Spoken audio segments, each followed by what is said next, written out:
नमस्कार, न्यूज 31 देख रहे हैं आप। मैं हूं आपके साथ गुंजन। मध्य प्रदेश के मुख्य निर्वाचन अधिकारी अनुपम राजा ने आज प्रेस वार्ता कर चुनाव आयोग द्वारा मध्य प्रदेश के मतदाताओं की जानकारी दी। उन्होंने कहा कि मतदाताओं की सूची का अंतिम प्रकाशन आज मध्य प्रदेश के सभी मतदाता केंद्र पर किया जा रहा है।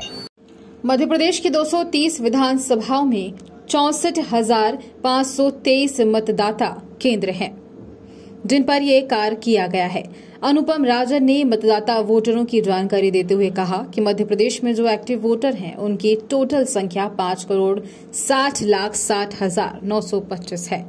इनमें इस साल जो 18 से 19 वर्ष के युवा वोटर हैं उनकी टोटल संख्या 22,36,564 है। वहीं इनमें 80 साल के ऊपर के बुजुर्ग वोटर की संख्या 6,53,640 है। इनमें पुरुष मतदाताओं की संख्या 2,88,25,607 है, तो वहीं महिला मतदाताओं की संख्या 2,72,33,945 है। 1373 है। और क्या कुछ जानकारी दी मुख्य निर्वाचन अधिकारी ने, देखिए।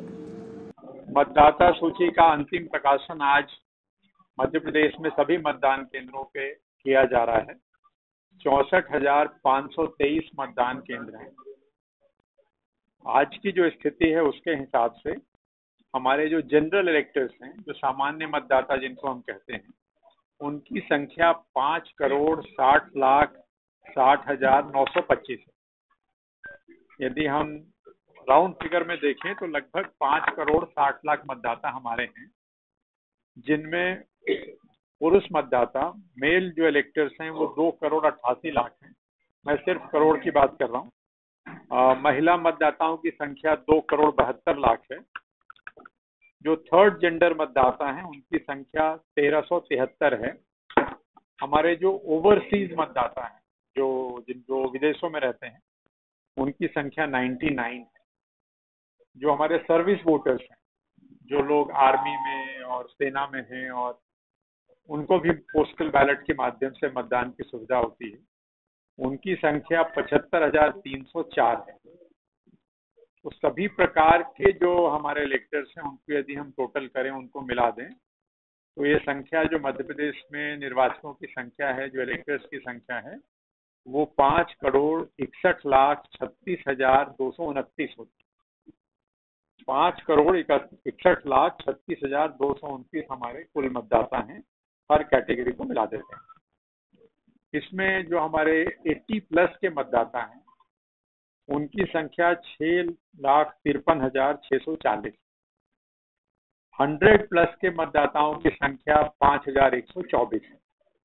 और इसमें भी पुरुष मतदाताओं की तुलना में महिला मतदाताओं की संख्या ज्यादा है।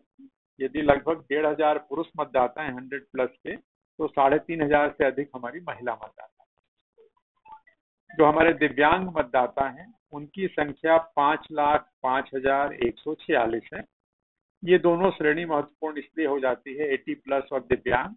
जैसा आप जानते हैं कि इनको घर से वोट करने की सुविधा मिलती है यदि ये चाहें तो। हम इनसे विकल्प लेते हैं चुनाव की घोषणा के बाद, और यदि ये अपने घर से मतदान करने का विकल्प चुनते हैं तो इनको घर से ही पोस्टल बैलेट के माध्यम से मतदान की सुविधा उपलब्ध कराई जाती है। एक और अच्छी चीज जो आपसे शेयर करना है कि हमारी जो जेंडर रेशियो है, एक तरह से 1,000 पुरुषों की तुलना में जो महिला मतदाताओं की संख्या है वो 945 है। जो सेंसस हमारा 2011 का हुआ था, जनगणना में जो हमारा जो अनुपात था, जेंडर रेशियो था, वो 931 था। उसकी तुलना में आज हमारा जो इलेक्टोरल रोल का जेंडर रेशियो 945 है। कहने का आशय ये है कि 18 वर्ष से अधिक उम्र की जो पात्र महिलाएं हैं उनमें लगभग सभी ने अपना नाम जुड़वाया है। तो एक अच्छी खबर है कि महिलाओं की भागीदारी बढ़ी है। ईपी रेशियो जो होता है, इलेक्टर टू पॉपुलेशन रेशियो जिसको कहते हैं, आबादी के हिसाब से मतदाताओं की जो अनुपात है वो 64.75 है। ये भी सर्वाधिक है अभी तक। मतलब जो निरंतर प्रयास हुए हैं मतदाताओं के नाम जोड़ने के, वो एक तरह से आपको रिफ्लेक्ट हो रहा है फाइनल फिगर में। 18-19 के जो मतदाता हैं वो हमारी संख्या 22,36,564 है। 22,36,564 मतदाता हैं जो 18 से 19 वर्ष की आयु श्रेणी में। जो 2 अगस्त को जब हम लोगों ने ड्राफ्ट रोल का प्रकाशन किया था, तो हमारे मतदाता 5,43,00,000 थे, जिसमें लगभग 17 लाख मतदाताओं की वृद्धि हुई है। और आज जनरल इलेक्टर्स की संख्या 5,60,00,000 है, जैसा मैंने पहले आपको बताया। इस पूरी अवधि में जो नाम जोड़े गए हैं, उनकी संख्या 24,33,000 नाम जोड़े गए, 7.5 लाख नाम हटाए गए और लगभग 15 लाख नामों में संशोधन की कार्रवाई हुई, चाहे उनके फोटो बदले गए हों या उनका नाम वगैरह चेंज किया गया। तो आज की स्थिति में मतदाताओं की संख्या आपको बता दी।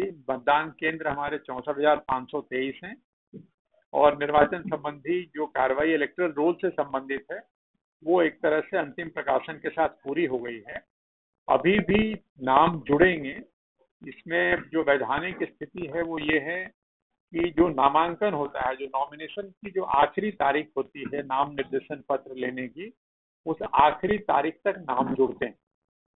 अर्थात नॉमिनेशन की जो लास्ट डेट है उसके 10 दिन पहले तक नाम जोड़ने के आवेदन लिए जाते हैं। मैं आपको स्पष्ट कर दूं, जो फॉर्म 6 है जिसके माध्यम से नाम जोड़े जाते हैं, वो आवेदन लिए जाएंगे नॉमिनेशन की लास्ट डेट के 10 दिन पहले तक।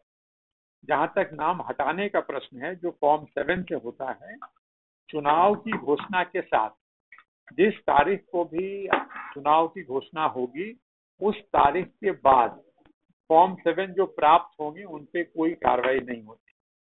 मतलब चुनाव की घोषणा के साथ ही एक तरह से फॉर्म 7 प्राप्त तो करते हैं, क्योंकि ऑनलाइन फॉर्म लेने पे रोक नहीं है, फॉर्म 7 लिए जाते हैं, लेकिन डिलीशन संबंधी कार्रवाई रुक जाती है, डिलीशन का काम नहीं होता। तो ये आपके माध्यम से आपको भी और आपके माध्यम से सभी को मैं कहना चाहता हूँ, नाम जोड़ने की कार्रवाई नॉमिनेशन के 10 दिन पहले तक, डिलीशन की कार्रवाई चुनाव की घोषणा के बाद, उसके फॉर्म नहीं लिए जाते। तो ये एक चीज आपको बतानी थी। इसके अतिरिक्त हमारी पूरी तैयारी निर्वाचन के संबंध में, चाहे वो मतदान दलों के गठन से संबंधित हो, चाहे वो सेक्टर ऑफिसर्स की नियुक्ति हो, चाहे वो संवेदनशील मतदान केंद्रों का चिन्हांकन हो, चाहे वो ट्रेनिंग हो, हर तैयारी अपने निर्धारित समय से चल रही है। और चुनाव की घोषणा होने के बाद जो आचार संहिता लगेगी, तो आचार संहिता के प्रावधानों का भी सख्ती से कड़ाई से पालन है। 2 किलोमीटर से जो अधिक दूरी वाले मतदान केंद्र थे, उसमें 362 नए मतदान केंद्र बनाए गए हैं।